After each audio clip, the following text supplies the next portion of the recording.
तो कहानी की शुरुआत होती है एक परिवार को दिखाते हुए। इस परिवार के अंदर माँ का नाम मॉली है और उसकी दो बेटियां हैं। इसमें बड़ी वाली बेटी का नाम है पेनी और छोटी बेटी का नाम होता है एवरी। अब ये लोग अपने नए घर के अंदर शिफ्ट कर रहे थे। दरअसल मॉली का जो हस्बैंड है वो अब इस दुनिया में नहीं रहा, इसलिए ये लोग अब अकेले ही रहेंगे। खैर इसी बीच हमको पता चलता है कि पेनी और एवरी में बिल्कुल भी नहीं बनती और वो जब देखो आपस में लड़ती रहती है। इस बात से उनकी माँ काफी परेशान थी। अब ये लोग एक रेस्टोरेंट पर रुकते हैं कुछ खाने के लिए, क्योंकि वो बहुत दूर से ड्राइव करते हुए आ रहे थे और मॉली उन दोनों को प्यार से रहने के लिए समझाती है, लेकिन वो दोनों ऐसा नहीं करती क्योंकि उन्हें हर बात पर लड़ना ही होता था। अब इसी बीच हमको पता चलता है कि पेनी का रिसेंटली ब्रेकअप हो चुका है, इसलिए वो कुछ ज्यादा ही परेशान है। साथ ही साथ वो अपने पिता को भी काफी मिस करती है। खैर अब ये लोग खाना खा के वहाँ से निकल जाते हैं, लेकिन रात होने पर वो कार में ही सोने लगे थे, जहाँ पर पेनी अपने पिता की फोटो देखकर उनको मिस कर रही थी। तब एवरी उसको संभालती है। मतलब कि ये लड़ते हैं, इसका मतलब ये नहीं है कि इनमें इमोशनल अंडरस्टैंडिंग नहीं है। किसी चीज को खोने का, अपने पिता को खोने का इनको काफी कम था। अब इसके बाद वो सुबह अपने नए घर की तरफ पहुँचते हैं, जो की मॉली के स्टेप फादर रॉजर ने उनको दिया था। लेकिन दोनों लड़कियां आज तक उससे कभी नहीं मिली। पेनी उनसे मिली थी, लेकिन वो भी बचपन में। अब घर पहुंचने के बाद एवरी घर को देखकर काफी खुश होती है, लेकिन पेनी कार में ही बैठी थी, उसके पास कोई शब्द नहीं थे। तब उसकी माँ उसको ये कहती है कि वो रॉजर से मिलकर अच्छे से पेश आए, क्योंकि उसी ने उनको घर दिया था रहने के लिए। अब ये घर के डोरबेल को बजाते हैं, जहाँ का दरवाजा रॉजर ही खोलता है। यहाँ पर रॉजर अपनी दो ग्रैंड डॉटर्स को देखकर काफी खुश था। खैर वो उनके अंदर लेकर जाता है, जहाँ पर मॉली रॉजर का शुक्रिया अदा करती है, क्योंकि वो उनको रहने के लिए जगह दे रहा था। इस पर रॉजर कहता है कि ये उसका फर्ज है, क्योंकि उसने उसकी माँ से वादा किया था कि मॉली का वो हमेशा साथ देगा। यहाँ पर वो उनको अपनी दूसरी वाइफ सैंडी से भी मिलवाता है। सैंडी उनसे मिलकर काफी खुश थी। यहाँ पर हमको पता चलता है कि रॉजर और सैंडी साथ में कहीं बाहर जाने वाले हैं और वो आज ही जाएंगे। मतलब घर की अब पूरी जिम्मेदारी इन तीनों के ऊपर रहेगी। यहाँ पर रॉजर बाहर मॉली का लगेज भी लेने जाता है। इसके बाद में सैंडी जो होती है वो एवरी और पेनी को उनका रूम दिखाने ले जाती है। अब जब बहुत देर होने के बावजूद भी रॉजर लगेज वो लेकर अंदर नहीं आता, तब मॉली खुद से उसे बाहर लेने जाती है, लेकिन अचानक से रॉजर भी वहाँ पर आ गया था। रॉजर मॉली से कहता है कि यहाँ की लाइट्स काफी समस्या कर रही है। मतलब लाइट्स कभी भी जा सकती है और आ सकती है, लेकिन किचन के अंदर इमरजेंसी कैंडल्स भी रखी हुई हैं। साथ ही साथ उसने कुछ पैसे भी रख दिए हैं ताकि वो कुछ बाहर से ऑर्डर कर सके, इन केस वो खाना नहीं बना पाते तो। फिर इसके बाद वो लगेज लेकर अंदर आ गए। अब सीन बदलता है, जहाँ पर हम पेनी को देखते हैं और उसे देखकर साफ पता चल रहा था कि वो अपने पिता को कितना मिस करती है। और हम ये बात भी जान पाते हैं कि उसके पिता की मौत असल में एक हादसे में हुई थी। अब इसी बीच उसकी माँ मॉली वहाँ पर आती है, जो कि इसको ये बता रही होती है कि कल उन्हें स्कूल जाना है। अब अगले दिन दोनों बहनें अपने नए स्कूल गयी, जहाँ पर पेनी को नया देखकर दो लड़कियां बुली करने लगती है। लेकिन तभी उसे काउंटर करने के लिए एक लड़की आती है, जिसका गेटअप काफी गॉथिक सा था और इसी वजह से उसे वहाँ के बच्चे बिच कहा करते, लेकिन वो पेनी को उन बुली लड़कियों से बचा लेती है। खैर अब स्कूल की छुट्टी होने पर वो घर जाने लगती है और वो अपनी बहन एवरी को भी साथ ले जा रही थी, लेकिन एवरी ने नए दोस्त बना लिए थे, इसलिए वो अपने नए दोस्तों के साथ हैंग आउट करने जा रही थी। और ये सुनकर पेनी को काफी बुरा लगता है, क्योंकि उसका अभी तक एक भी दोस्त नहीं बना था और उसकी बहन उसे अकेला छोड़कर इस तरह से अपने नए दोस्तों के साथ जा रही थी। जिसके बाद पेनी अकेले ही घर जाने लगी। जहाँ रास्ते में एक लेडी अपने कुछ सामान सेल पर बेच रही थी। अब पेनी वहाँ पर जाकर उन सामानों को चेक करती है और इसी बीच उसे एक लड़की मिली, जो कि ये कह रही थी कि वो उसे हर्ट करना चाहती है। तब पेनी उससे ये पूछने लगती है कि कौन उसे हर्ट करना चाहता है और यहाँ पर वो लियाम का नाम लेती है। लेकिन तभी वो लड़की चिल्लाने लगी और उसके चिल्लाते ही पेनी गिर गई और तभी वो सामान बेचने वाली लेडी उसको संभालती है। अब पेनी उसे उस लड़की के बारे में बताना चाहती थी, इतने में ही वो गायब हो जाती है। अब यहाँ पेनी एक वीजा बोर्ड को देखती है। इस पर वो लेडी उसको ये बताती है कि ये वीजा बोर्ड घर के प्रीवियस ओनर्स का था।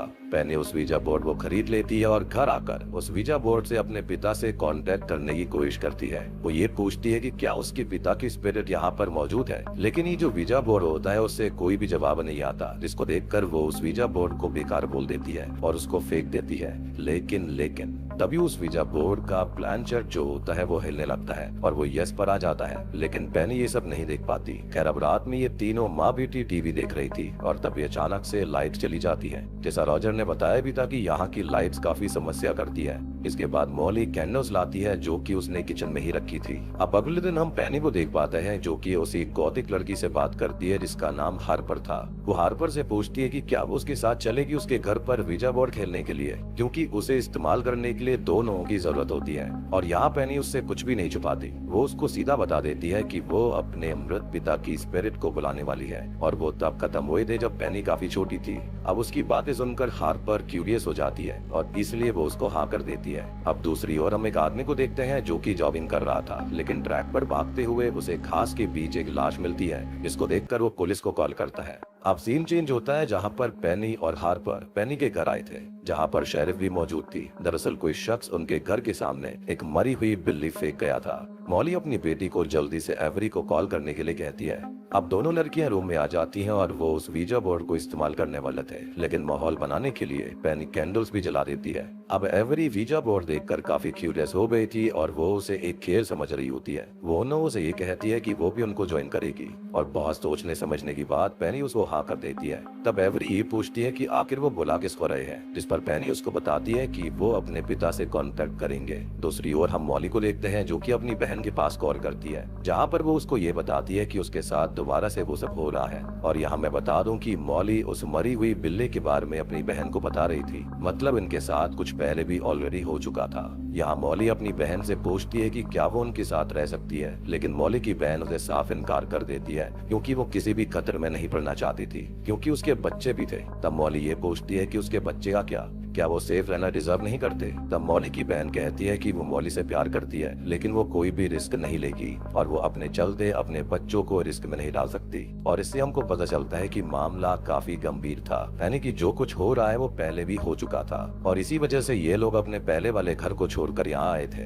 खैर दूसरी ओर वो तीनों स्पिरिट से संपर्क करने की कोशिश कर रहे थे, लेकिन कुछ भी नहीं होता। तब हार्पर कहती है कि पहले पेनी को अपने आप को ओपन करना पड़ेगा स्पिरिट वर्ल्ड से, तभी वो कांटेक्ट कर पाएगी। तब पेनी ऐसा ही करती है और वो ये कहती है कि वो अपने आप को स्पिरिट वर्ल्ड से जोड़ रही है ताकि वो स्पिरिट से संपर्क कर सके। और बस उसका इतना ही कहना काफी था। वो प्लानचेट अपने आप हिलने लगा। ये देखकर उन तीनों के होश उड़ गए। पेनी को लगा कि ये सब एवरी का काम है, लेकिन एवरी ने कुछ नहीं किया था। अब दूसरी ओर मॉली को गेट के बाहर कोई दिखता है और फिर वो गेट खुल गया था और ये देखकर मॉली भी डर जाती है। वो गेट लगाने जाने लगती है और यहाँ मॉली काफी डर गई थी। वो ये कहती है कि अगर वो ऐसे ही जगह बदलते रहेंगे तो वो उन्हें नहीं ढूंढ पाएगा। मतलब कि मॉली किसी से बचकर भाग रही थी, लेकिन वो कौन है ये अभी हमको नहीं पता। लेकिन हमें एक बात और पता चलती है कि मॉली और उसकी बेटियां कई जगहें बदल चुकी है और इसका रीजन था किसी के प्रति डर।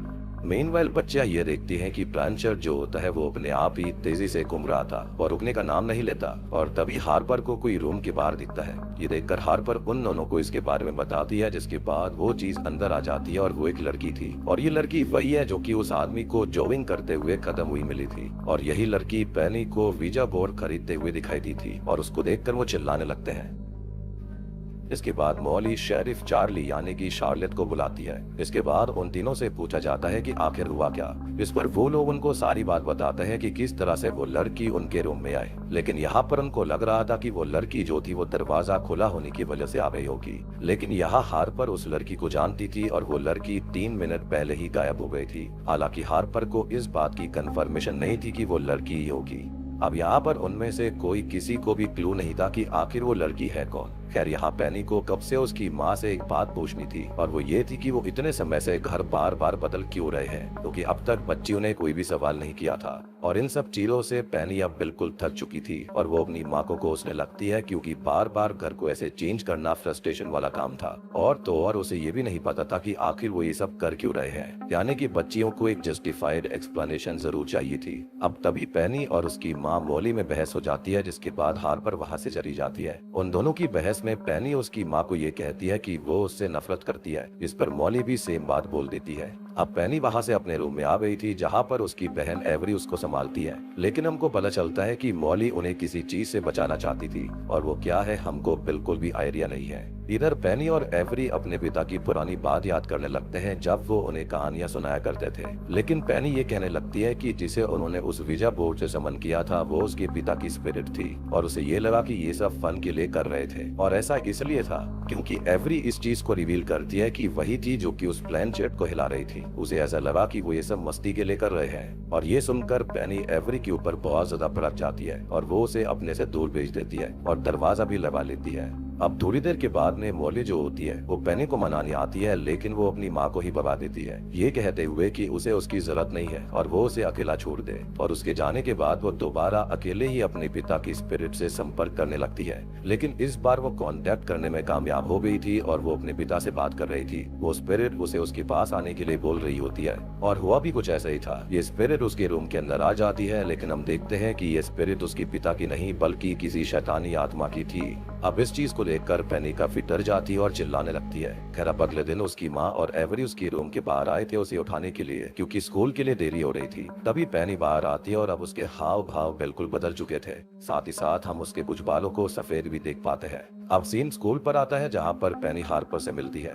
इसी बीच वो दो बुरी लड़कियां भी आती हैं, लेकिन वो उन दोनों को कुछ नहीं कहती। लेकिन इस बार पेनी उनसे भिड़ने लगी और वो उनको उल्टा सीधा कहती है, और ये काफी अजीब था क्योंकि पेनी कभी ऐसा नहीं करती थी। और ये देखकर हार्पर भी हैरान हो गई थी कि उसका बर्ताव कैसे बदल गया। अब यहाँ वो दो बुरी लड़कियां उसे ये कहती है कि अभी खत्म नहीं हुआ है, और इतना कहकर वो वहाँ से चली जाती है। यहाँ पर हार्पर पेनी के इस नए बर्ताव को देखकर काफी ज्यादा शॉक थी और उसे ये बिल्कुल भी पसंद नहीं आया था। हार्पर पूछती है कि उसे हुआ क्या है, जिस पर पेनी कहने लगती है कि वो उसके घर आए ताकि वो दोनों खत्म हुए लोगों से बात कर सकें। अब इसके बाद सीन क्लास की तरफ शिफ्ट होता है, जहाँ पर क्लास के बाद पेनी अजीब सा स्केच अपनी नोटबुक में बना रही थी, जिसे उसकी टीचर देख लेती है और वो उससे ये पूछती है कि उसे हुआ क्या है, लेकिन वो बिना जवाब दिए ही वहाँ से चली जाती है। एक बात तो साफ थी कि जब से उसने वो गेम खेला था और रात से जब वो स्पिरिट वहाँ आई है तब से उसे कुछ हो चुका है। अब दूसरी ओर प्रिंसिपल जो होती है वो एवरी को ऑफिस बुलाती है और उसको ये कहती है कि उसे पता है कि वो किन स्थितियों से गुजर रही है जब से उसके पिता की मृत्यु हुई है। क्या वो इस बारे में उनके काउंसलर से बात करना चाहती है ताकि उसे बेटर फील हो।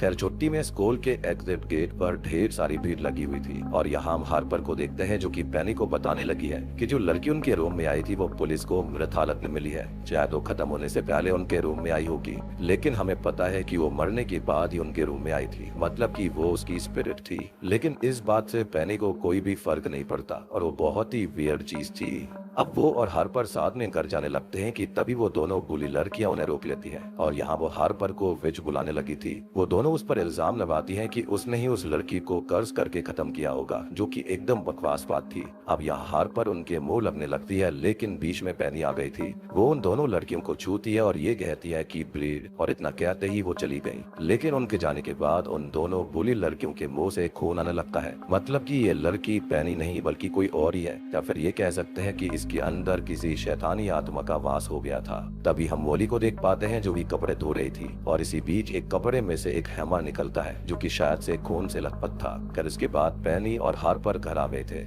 जहाँ पर घर पर मॉली जो होती है वो पेनी से एवरी के बारे में पूछने लगती है, लेकिन एवरी तो उनके साथ थी ही नहीं। इस पर उसकी माँ उस पर चिल्लाने लगती है कि उसने कितनी बार बोला है कि वो अपनी बहन एवरी को साथ रखा करे, लेकिन यहाँ पेनी बिना जवाब दिए ऊपर चली जाती है। जिसके बाद मॉली एवरी को कॉल करती है और उसको लेने जाती है। तभी पेनी और हार्पर वीजा बोर्ड खेल रहे थे और हार्पर ये पूछती है कि उन्हें संपर्क किससे करना चाहिए, जिस पर वो ये कहती है कि उन्हें पेनी को ही संपर्क करना होगा। और ये सुनकर हार्पर को काफी अजीब लगता है कि पेनी तो उसके सामने ही बैठी थी, लेकिन यहाँ पेनी कहती है कि वो उसे ही संपर्क करेंगे और हार्पर इसे पेनी का मजाक समझती है। यहाँ पर वो सच में पेनी को ही संपर्क करने लगते हैं और यहाँ पर जो प्लान चेट था वो बोर्ड पर बने हुए अल्फाबेट्स पर घूमता जा रहा था और वहाँ पर शब्द लिखा हुआ था हेल्प, मतलब कि पेनी मुसीबत में है। ये बात हार्पर को समझ नहीं आई। खैर यहाँ पर बोर्ड के जरिए पेनी बताती है कि वो उसके अंदर है और यहाँ हार्पर दोबारा शॉक्ड हुए थी, लेकिन स्टिल वो इस चीज को पेनी का एक प्रैंक समझती है और वो दोबारा ये करने लगते हैं। लेकिन इस बार उसका ध्यान पेनी के हाथ पर जाता है जहाँ पर उसके हाथ बदले हुए थे और तब हार्पर पेनी की शक्ल की तरफ देखती है और जोर से चिल्लाने लगती है और अब ये सीन यहीं पर कट हो जाता है। इसके बाद एवरी और उसकी माँ मॉली घर पर आ गए थे, लेकिन एवरी यहाँ अपनी माँ से काफी नाराज थी क्योंकि एवरी अपने दोस्तों के साथ थी और उसकी माँ उसे जबरदस्ती यहाँ पर ले आई, जिस पर उसकी माँ कहती है कि उसने सुना नहीं, एक किलर यहाँ पर खुला हुआ घूम रहा है और इसलिए वो बस उन दोनों को बचाना चाहती है। लेकिन एवरी के गुस्सा होने की असल वजह थी उसके पिता। दरअसल मॉली ने उनको ये बताया था कि उसके पिता की मृत्यु कार एक्सीडेंट में हुई थी, लेकिन स्कूल से उसको ये पता चला है कि उसके पिता को तो कैंसर था और यहाँ मॉली ने स्कूल में कुछ और घर पर कुछ और बता रखा था। अब एवरी अपनी माँ से पूछती है कि वो उनसे क्या छुपा रही है और वो उससे सब कुछ सच जानना चाहती थी, लेकिन मॉली उसे शांत करने लगती है। लेकिन एवरी अब शांत नहीं होती। वो कहती है कि वो और उसकी बहन अब यहाँ से चले जाएंगे क्योंकि वो मॉली के झूठ से तंग आ चुके हैं। जिस पर मॉली उसे कहने लगती है कि उसके पिता की मृत्यु असल में हार्ट अटैक से हुई थी। और ये सुनकर मॉली और गुस्सा हो गई क्योंकि उसने पहले बताया था कि उसके पिता की मौत कार एक्सीडेंट में हुई थी। और इसे कवर अप करने के लिए मॉली कहने लगती है कि एक्सीडेंट से पहले उन्हें हार्ट अटैक आया था। लेकिन एवरी उसकी टोन तो समझ चुकी थी कि वो फिर से झूठ बोल रही है और उसको तो ऐसा लगने लगता है कि जैसे उसके पिता आज भी जिंदा है, क्योंकि जो कुछ उसकी माँ कर रही है वो हरकतें काफी अजीब थी। क्योंकि स्कूल के अंदर कुछ और बताया गया था, बच्चियों को कुछ और बताया गया था और फिर से पूछने पर भी उसकी माँ फिर से झूठ बोल रही थी। खैर अब तक एवरी तय कर चुकी थी कि वो और उसकी बहन अब यहाँ पर और नहीं रुकेंगे। ये सुनकर मॉली चिंता में आ चुकी थी और वो बाहर जाती है और अपनी ही कार के टायर को पंचर कर देती है। खैर अब मॉली जो होती है वो शेरिफ चार्ली को कॉल करके बताती है कि वो यहाँ पर पहुंच चुका है और वो जल्दी से जल्दी यहाँ पर आ जाए। और उसने मॉली की कार के टायर को भी पंक्चर कर दिया है, जिसके चलते वो वहाँ से कहीं बाहर भी नहीं निकल सकती क्योंकि उसकी बेबी यहाँ से जाने की बातें कर रही है। और एक वही है जो कि उसे रोक सकती है, यानी कि उनके पिता को और मॉली के पति को। चार्ली उसे शांत रहने के लिए कहती है और वो ये बोलती है कि वो वहाँ थोड़ी देर में आएगी। अब मॉली ने ऐसा इसलिए किया ताकि वो अपनी बेटियों को यहाँ से जाने से रोक सके। लेकिन यहाँ पर वियर्ड बात ये थी कि खुद ही टायर को पंक्चर करना और इल्जाम किसी और पर लगा देना, उसकी मानसिक स्थिति थोड़ी सी वियर्ड सी लग रही थी। तभी दूसरी ओर हम चार्ली को एक आदमी के साथ देख पाते हैं जो कि कोई और नहीं बल्कि पेनी और एवरी के पिता जॉन है। मतलब कि वो जिंदा है और उनकी माँ उनसे आज तक झूठ बोलती आ रही थी। और अब तक चार्ली जिस बारे में बात कर रही थी कि वो यहाँ पर आ चुका है, तो वो किसी और के बारे में नहीं बल्कि जॉन के बारे में ही बात कर रही थी। तो यहाँ पर ये क्लियरली झूठ था,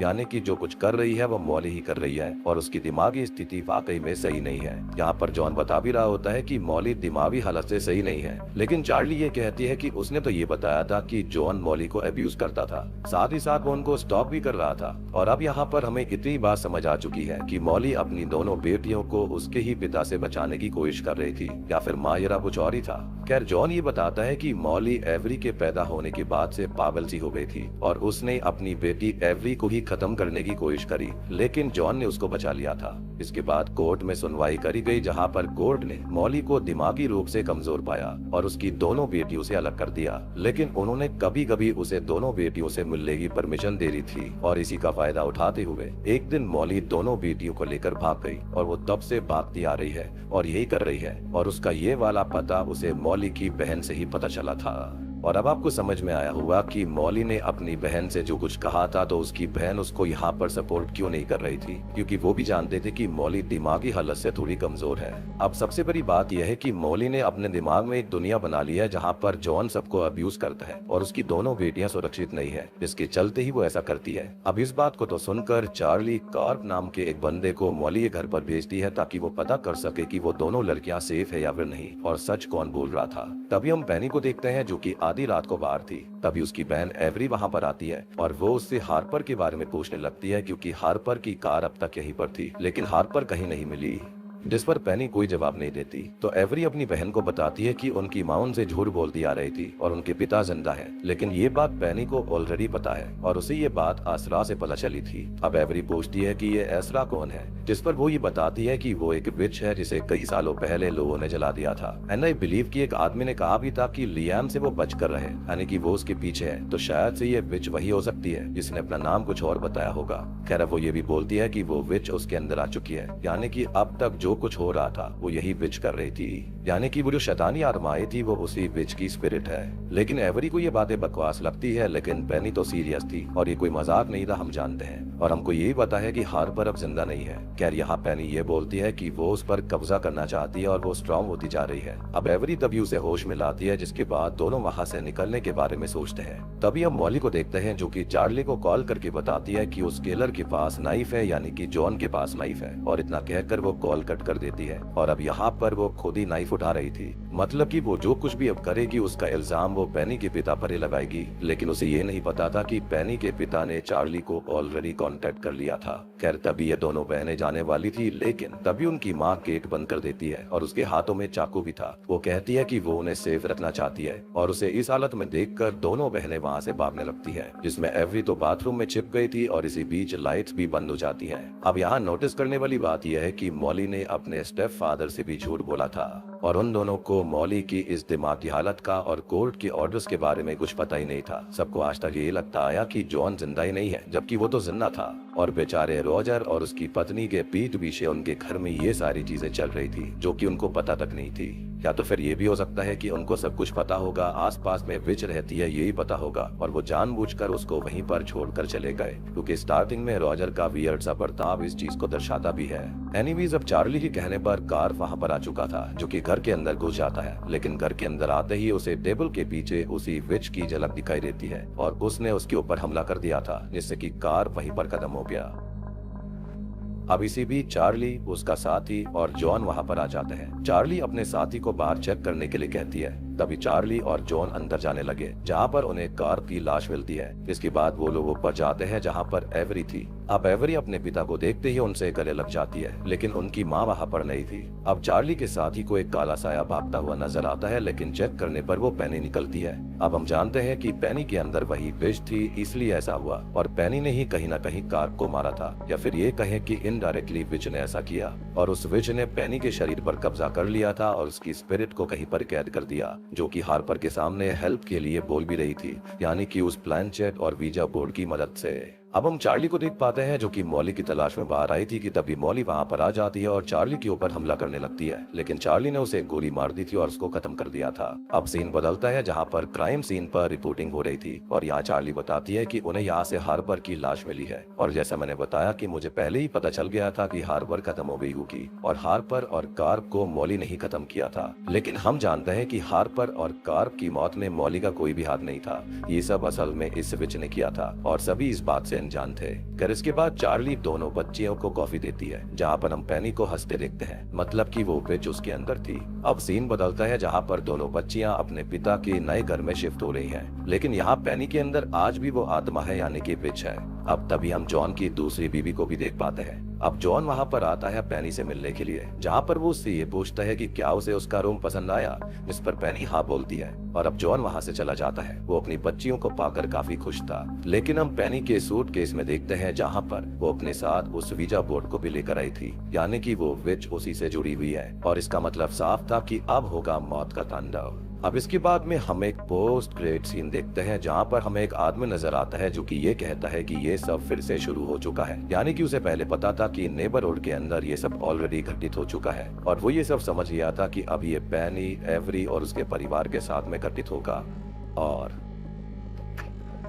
वो इसी के साथ में ये मूवी यहीं पर खत्म हो जाती है। तो दोस्तों, ये थी visa a new beginning movie की कहानी। अब यहाँ पर हम कुछ चीजों के बारे में बात करेंगे, जैसे कि वो लड़की जिसकी लाश उस जॉगिंग करने वाले बंदे को मिली थी और फिर वो वीजा बोर्ड खेलते वक्त पेनी के रूम में आई थी। तो हो सकता है कि दोस्तों उस लड़की को पेनी की माँ मॉली ने ही खत्म कर दिया होगा और इसका रीजन ये था ताकि वो सबको विश्वास दिला सके कि ये जगह सेफ नहीं है और वो जो है वो अपनी बेटी को इन चीजों से बचाने की कोशिश कर रही है। मतलब कि यहाँ पर पेनी की माँ पूरी तरह से साइको थी। खैर, यहाँ पर जो मूवी थी ना, वो लो बजट के हिसाब से काफी अच्छी बनाई गई है और इसका एंड वाला ट्विस्ट भी काफी सही था। अब हमने एंड क्रेडिट सीन के अंदर एक आदमी को देखा जो कि उस विच शायद से अजारा के बारे में जानता होगा, या फिर ये हो सकता है कि उसके साथ पहले ऐसा हुआ होगा जो कि इन सब से ही जुड़ा हुआ है। शायद अभी जाकर हमको इसका सीक्वल भी देखने के लिए मिल सकता है। तो उम्मीद करता हूँ कि अब आपको ये सारी चीजें समझ में आ गई होंगी कि आखिरकार यहाँ पर सीन क्या था। जॉन कभी खत्म हुआ ही नहीं था, सारी लड़कियां यहाँ पर बिना मतलब परेशान थी। सबसे बड़ी बात कि अगर इनकी माँ ने पहले ही बता दिया होता कि उसके पिता जिंदा है, तो कभी भी वीजा बोर्ड का इस्तेमाल ये लड़कियां करती ही नहीं, ना ही वो अजारा नाम की जो विच थी वो यहाँ पर आती और पेनी के ऊपर कब्जा करती। उसे तो खाली एक शरीर चाहिए था जिसके चलते वो इस नेबरहुड को छोड़ सके और ऐसा उसने कर दिया था। और अब आगे चलकर पता नहीं वो कैसे कैसे काले जादू या फिर क्या क्या करने वाली है, क्योंकि उसको तो खाली एक शरीर ही चाहिए था। तो उम्मीद करता हूँ कि आपको वीडियो पसंद आई होगी, समझ में आई होगी। तो वीडियो अच्छी लगी है तो लाइक कर दीजिए, चैनल के ऊपर नए हो तो सब्सक्राइब कर लो।